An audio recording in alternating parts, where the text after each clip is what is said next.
poppin' people, it's Dante. Currently walking along the Schuylkill River Trail here in Philadelphia, where I love to get my day started off in this windy city. Today it is a little bit chilly in Philly.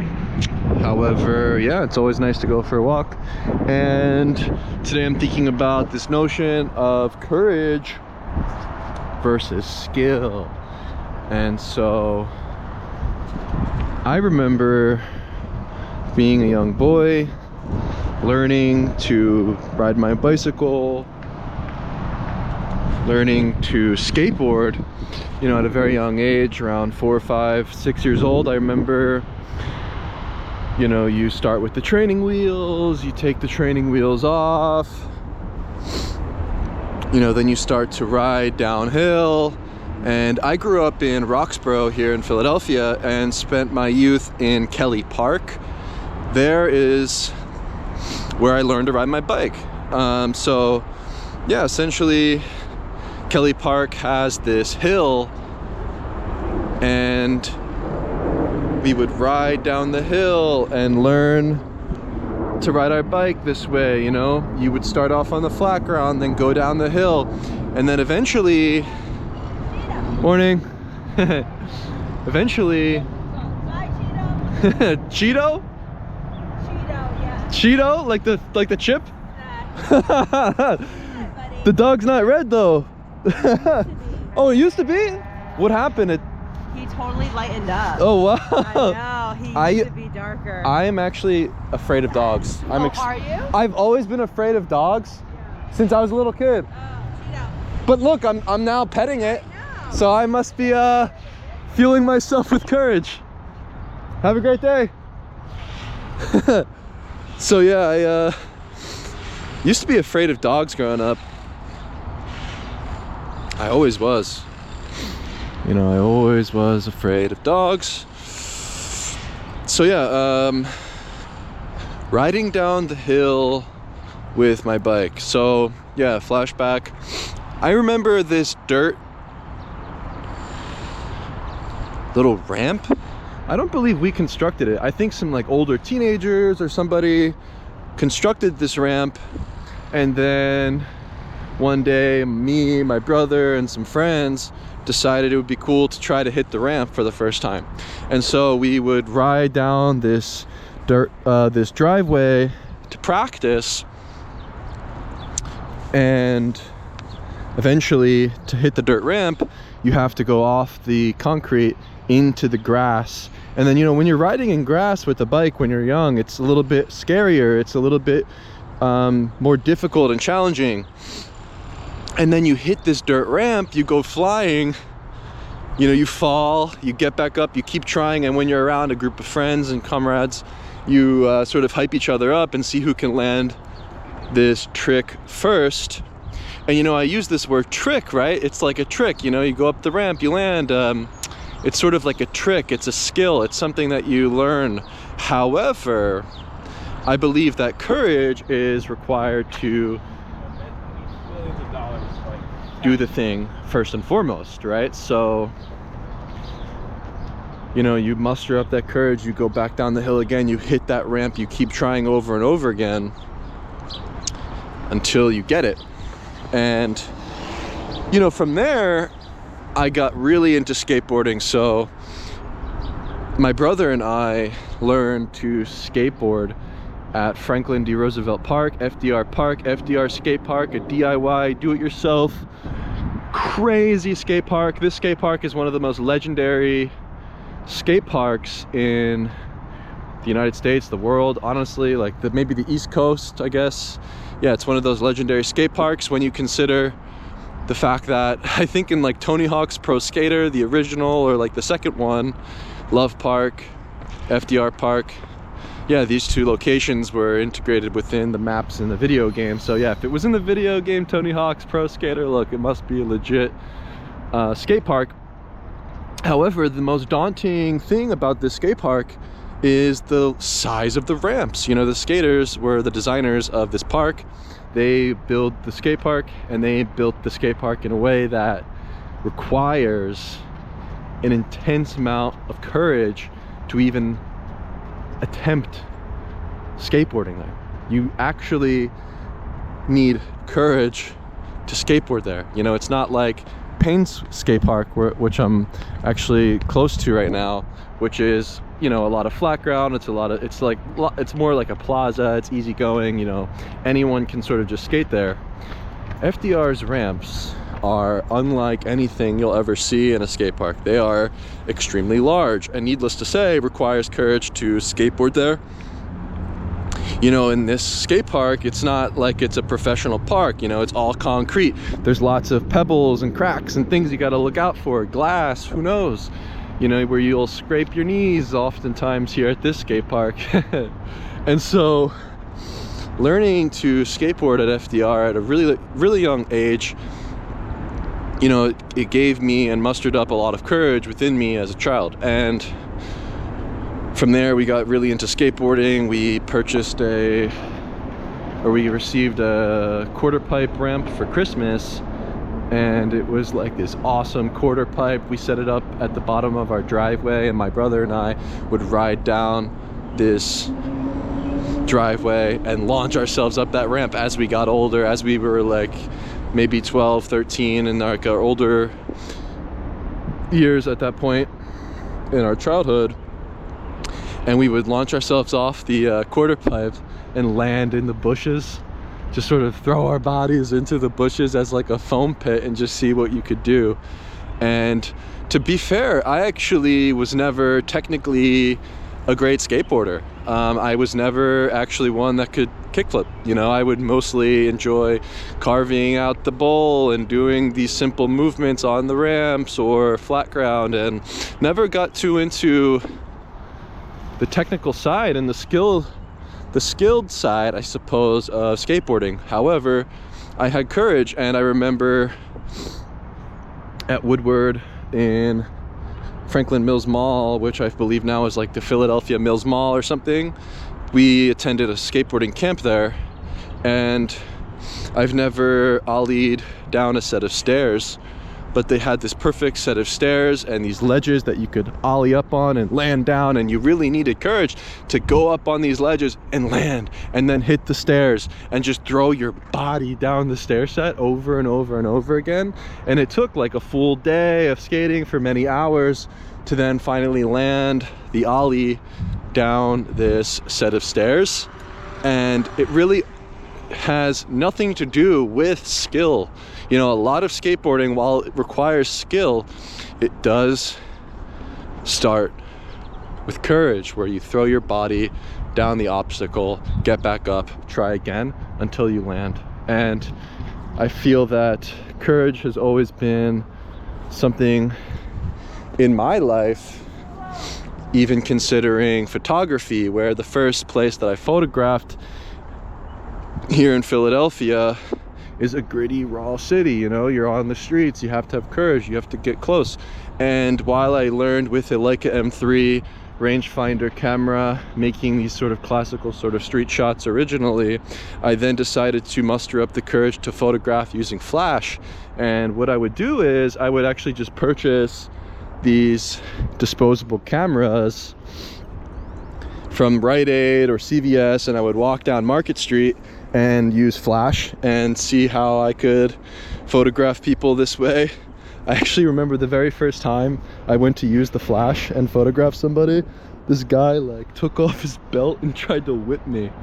And I learned after about a year of practicing with flash that it's really intense and requires the most courage basically possible. And what it did was it set me up to be fearless to photograph on the streets, and I realized that it wasn't for me. But it does take courage to use flash. It does take courage to even practice street photography without flash, right? And so yeah, I was in like high school around the time, maybe I was 18 or 17 when I used to do that. And yeah, needless to say, it requires courage.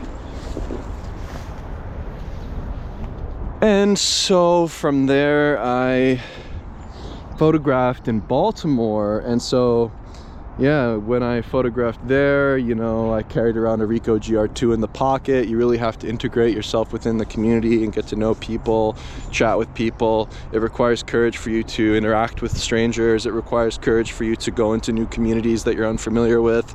And photographing these places, you know, where I remember the first photograph I made in Baltimore being one of my successful photographs of the basketball scene, required zero skill, okay? All it required was my courage to then enter this arena, the street, the basketball court. And there is where I made a photograph of these players using program mode, P mode, on my Ricoh GR2, which essentially means I don't know what I'm doing. I just got this new camera. I'm just clicking and pointing and shooting the button. You know, I'm just clicking the button and just shooting freely. And the camera is setting everything up for me. The camera is setting all the settings and doing all the kind of fancy stuff. I'm just there positioning myself and my camera and clicking the shutter. You know, I'm putting myself on the front lines of life. I remember soon after I photographed this beautiful scene with the golden hour, great light, great background. A street fight broke out. They were gambling. They were, oh, look at this groundhog. Yo, there's a groundhog. Are groundhogs native to Pennsylvania? Because there's so many groundhogs here. When I was a kid, we had groundhogs in the backyard, and I would go into the backyard with a BB gun and try to kill it. Man, those groundhogs were crazy growing up. They were like everywhere, man. Chipmunks, groundhogs. Chipmunks were cute, but the groundhogs, they were pesky. I remember I was playing Nintendo Wii in the basement, and then I looked up at the window, and a groundhog was just like fucking ran upstairs, like, what the fuck? But yeah, going back to courage versus skill, program mode, at the basketball scene, I turn to the left of me, there's a street fight breaking out. They're gambling. I'm there with my camera. Click, take a photo of the street scene, you know, and get the hell out of there. You know, I took a photo of the fight and I got out and I just went home. I was like, let me get home. Let me import these photos. Let me just get out of here. Like, I got what I needed. I was like fueled with this like adrenaline rush, and you get this through street photography. You get this through skateboarding. You get this through biking. You get this through these experiences of being courageous. And so from there, the rest is history. I remember spending lots of time in the streets of Baltimore.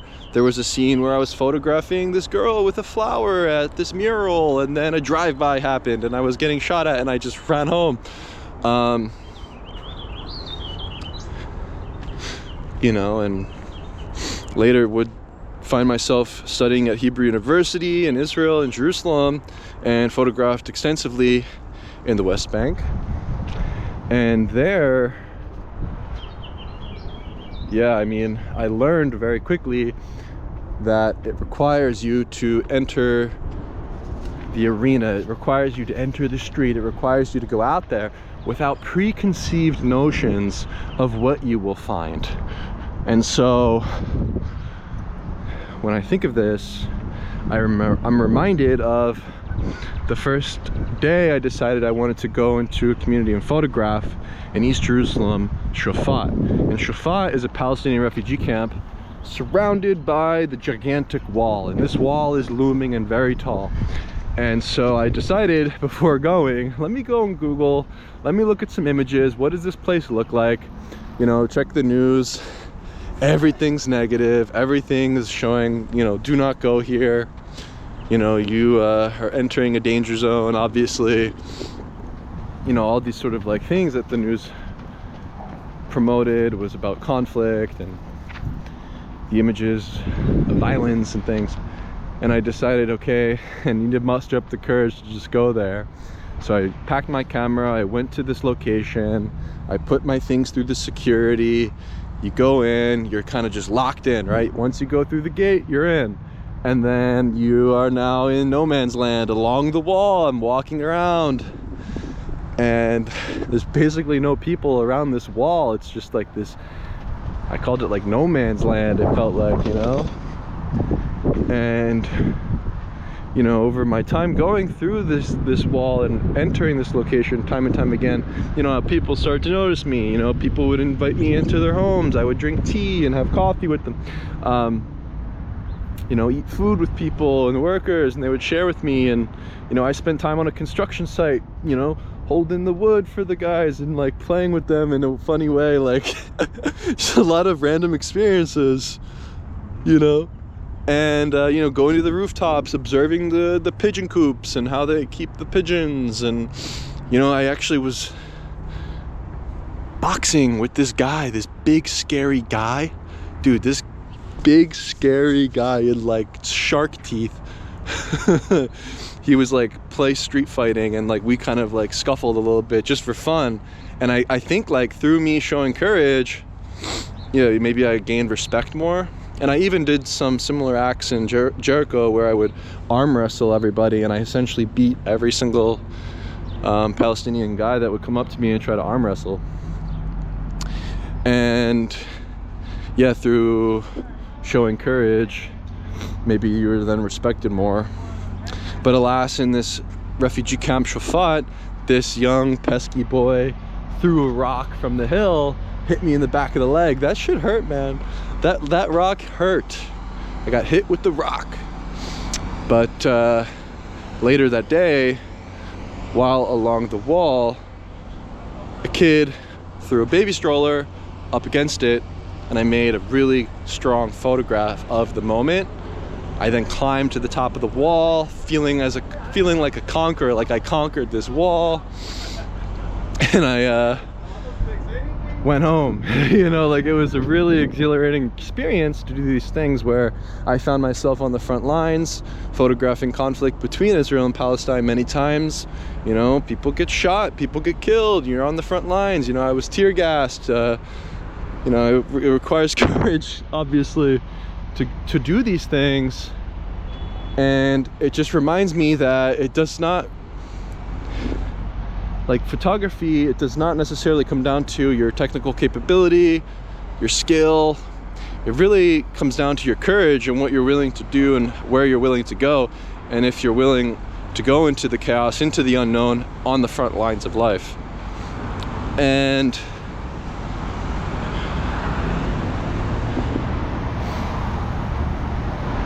you know, thinking of that boy hitting me with the rock, I remember in Jericho, it hardly rains. Hardly rains. It's a desert. It never rains. It rained for like 5 minutes. A rainbow appeared, and this little boy Ramsey picked up a stone and threw it towards the rainbow in the distance, and I captured the photograph, and it reminds me of David. You know, David and Goliath. I think it's one of my favorite photos. And thinking of the story of David and Goliath, you know, David being this skinny young boy, this farmer boy, fighting against Goliath, the giant with armor. David defeating Goliath with a mere headshot with a stone throw. Yeah, perhaps his courage is what carried him forward in that battle. And if you look at the sculpture by, you know, was it Michelangelo in Florence, you see David in contemplation. You see David there, you know, this beautiful Renaissance work of art. Oh man, we got the sun now, let's go. Beautiful day. Yeah, you see David sort of in contemplation, thinking about his decision intelligently, and then going forward with courage. And while he did not have the armor equipped, perhaps he had the armor of God, the armor of heart. Courage meaning heart, core, courage, heart. I actually visited the valley where David and Goliath fought on the outskirts of Jerusalem. I was exploring a lot of the caves there, looking at different artifacts from the Bronze Age, I believe, from like 3000 BC or something, really long time ago. You know, beautiful beautiful landscape. You know, I was standing atop of that valley looking down at the or standing atop of the hill looking down at the valley where David and Goliath fought. I believe it's called the Valley of Elah, or the Valley of something. And yeah, needless to say, perhaps courage is more critical to consider than skill in any realm or any endeavor. And maybe going forward as street photographers, right? The more courage you have, the stronger you become physically, right? The stronger you will become mentally, the more courage you will exude, and the stronger photographs you will make. So I just wanted to share some thoughts about skill versus courage. I believe courage is much more important to have and possess as an artist, as a photographer, as a human being, because that is what will lead you to success.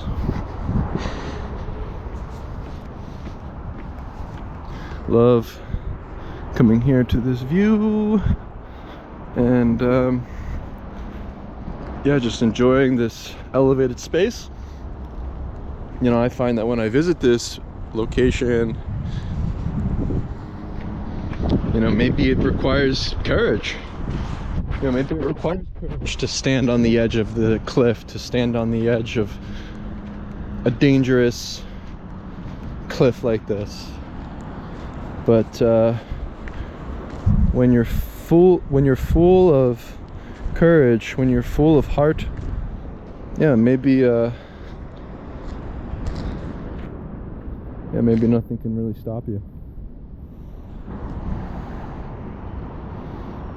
You know, maybe miracles are real. Thinking of that film, right? Miracle. What is it? 1980 United States versus Soviet Union Olympics hockey. You know, the United States are down, but alas, follow through at the end and win the Olympic Games. You know, maybe that is sort of similar to David and Goliath. The underdog won. You know, maybe, yeah, maybe miracles are real. And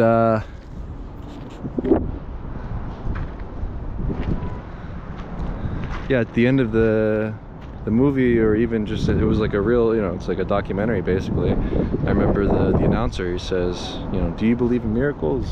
Something like that.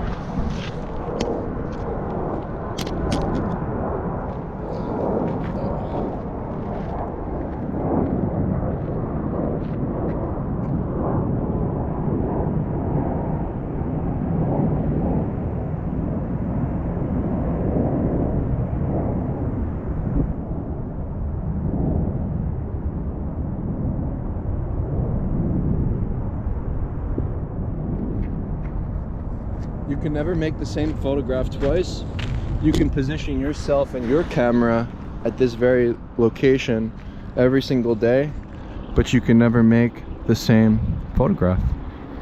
For the way that light etches shape and gives form to surface will always provide nuances and gradual change over time. So perhaps going forward, we should make photographs in a stream of becoming, where your next photograph is your best photograph, and the journey is way more fun, enjoyable than the destination, than the result, than the photograph.